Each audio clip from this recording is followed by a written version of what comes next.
Hello friends, welcome back to my channel legal help in Hindi. Friends, आज के इस video में हम बात करने वाले हैं प्रोमिसरी नोट के बारे में। प्रोमिसरी नोट क्या होते हैं, जिन्हें हम प्रो नोट या फिर वचन पत्र के नाम से जानते हैं। तो आज के इस वीडियो में हम जानेंगे प्रोमिसरी नोट की जरूरत क्यों पड़ती है और इसे बनाने के लिए क्या क्या रिक्वायरमेंट होती है, इनमें किन किन बातों का होना जरूरी होता है। तो वीडियो से आखिर तक जुड़े रहिए।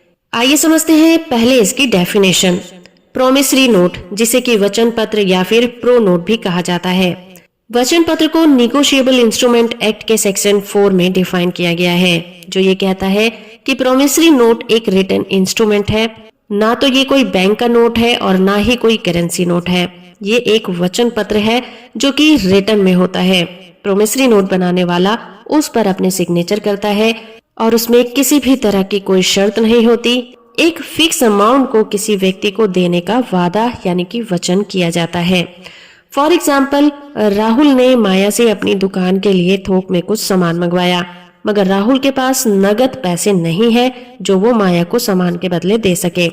पर क्योंकि राहुल हमेशा माया के पास से सामान मंगवाता रहता है, इसलिए नगद पैसे न देकर राहुल माया को एक वचन पत्र यानी कि प्रोमिसरी नोट बनाकर दे देता है, जिसमें ये वादा करता है कि वो अगले महीने की 15 तारीख को इस सामान के बदले सारा पैसा माया को चुका देगा। तो इसे कहते हैं प्रोमिसरी नोट। आइए जानते हैं कि प्रोमिसरी नोट में किन किन बातों का होना जरूरी होता है। सबसे पहले तो इसको बनाने की जो डेट है, डेट ऑफ इशू, इस पर डेट मेंशन होती है। दूसरा, इसमें 2 पर्सन होते हैं, डेटर और क्रेडिटर। डेटर वो होता है जो कि रुपया उधार लेता है या फिर देने का वादा करता है, और क्रेडिटर वो होता है जिसे कि वो पैसा मिलना है। तो प्रोमिसरी नोट पर दोनों का नाम और एड्रेस होना जरूरी होता है। तीसरा पॉइंट है अमाउंट ऑफ मनी। जितना भी बकाया अमाउंट है वो उस पर साफ साफ शब्दों में लिखा होना चाहिए। उसके बाद आती है डेट ऑफ रीपेमेंट या फिर मैच्योरिटी डेट। किसी भी प्रो नोट पर मैच्योरिटी डेट जरूर लिखी होनी चाहिए जिस पर वो सारा पैसा उसे चुकाया जाना है। अगला पॉइंट कहता है कि टर्म्स ऑफ रीपेमेंट, यानी कि जब वो पैसा चुकाया जाएगा वो किस तरह से चुकाया जाएगा, जैसे कि इंस्टॉलमेंट में चुकाया जाएगा या फिर लमसम पेमेंट होगी, किस तरह की पेमेंट होगी वो भी उसमें जरूर मेंशन होना चाहिए। और लास्ट में इशूअर है यानी कि जो डेटर है उसके उस पर सिग्नेचर होने चाहिए। तो ये कुछ जरूरी बातें हैं जो कि एक प्रोमिसरी नोट को प्रोमिसरी नोट बनाती हैं। अगर हम लिमिटेशन एक्ट 1908 की बात करें तो वो प्रोमिसरी नोट के बारे में कहता है। तो इसके सेक्शन 2 क्लॉज 9 में प्रोमिसरी नोट के बारे में बताया गया है कि प्रोमिसरी नोट के जरिए एक मेकर को एक निश्चित अमाउंट एक निश्चित डेट पर चुकाना होता है, क्योंकि ये एक निगोशिएबल इंस्ट्रूमेंट होता है। चलिए जानते हैं कि कितने तरह के प्रोमिसरी नोट होते हैं। पहला तो होता है डिमांड प्रोमिसरी नोट। ये एक ऐसा वचन पत्र होता है जहां पर पेमेंट को डिमांड पर किया जाता है। यहाँ पर डेटर को एक अमाउंट क्रेडिटर की डिमांड पर एनी टाइम करना पड़ सकता है। फॉर एग्जाम्पल, राहुल ने शंकर से 50,000 रुपए उधार लिए। शंकर ने उसे दे दिया और बदले में राहुल ने इस पैसे को 6 महीने के अंदर चुकाने का प्रोमिसरी नोट बना दिया। इसलिए अब शंकर इन 6 महीनों के अंदर कभी भी राहुल से पैसा वापस मांग सकता है। तो इसे कहा जाता है ऑन डिमांड प्रोमिसरी नोट। दूसरा होता है टाइम प्रोमिसरी नोट। ये प्रो नोट एक स्पेसिफिक टाइम और डेट को मेंशन करता है। इसमें डेट और मैच्योरिटी मेंशन होती है और इसके अंदर कहां पर पेमेंट की जाएगी और किस डेट पर पेमेंट की जाएगी ये भी मेंशन किया होता है। इन केस प्रो नोट बनाने वाला व्यक्ति टाइम पर पेमेंट नहीं कर पाता तो उसे भारी पेनल्टी भी देनी पड़ सकती है और लीगल इशू भी हो सकते हैं। फॉर एग्जाम्पल, राहुल ने शंकर से 50,000 रुपए उधार लिए और अपना बिजनेस स्टार्ट कर लिया। दोनों इस बात पर एग्री होते हैं कि राहुल इस अमाउंट को 12 महीने के अंदर 8% रेट ऑफ इंटरेस्ट पर शंकर को वापस कर देगा। इसलिए राहुल एक टाइम प्रोमिसरी नोट एग्जीक्यूट करता है जिसमें लोन की डिटेल लिखी होगी, इंटरेस्ट रेट लिखा होगा और रीपेमेंट टर्म लिखी होंगी कि कब कब कैसे कैसे उसे पेमेंट चुकानी है। तो इसे कहा जाएगा टाइम प्रोमिसरी नोट। चलिए अब बात कर लेते हैं रिक्वायरमेंट्स की। एक प्रो नोट, प्रोमिसरी नोट या वचन पत्र में किन किन बातों का होना जरूरी है, या फिर यूं कहिए कि किन किन वजहों से एक प्रोमिसरी नोट बनता है। तो पहला पॉइंट है promissory note must be in writing. कोई भी प्रोमिसरी नोट रिटन में होना चाहिए। ये ओरल नहीं हो सकता, इसके लिए ये मैटर नहीं करता कि ये पेन से लिखा हुआ है या फिर पेंसिल से लिखा हुआ है या फिर टाइपिंग की गई है, लेकिन ये रिटन में होना चाहिए, ये बहुत मैटर करता है। तो एक प्रोमिसरी नोट राइटिंग में होता है। दूसरा पॉइंट कहता है कि it must contain an undertaking to pay, यानी कि अमाउंट को भुगतान करने का एक प्रॉमिस होना चाहिए। जैसे कि मैं राहुल को इतने रुपए देने का वचन देता हूँ।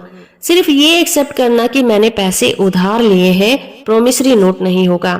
प्रोमिसरी नोट में पैसे को चुकाने का प्रॉमिस जरूर होना चाहिए।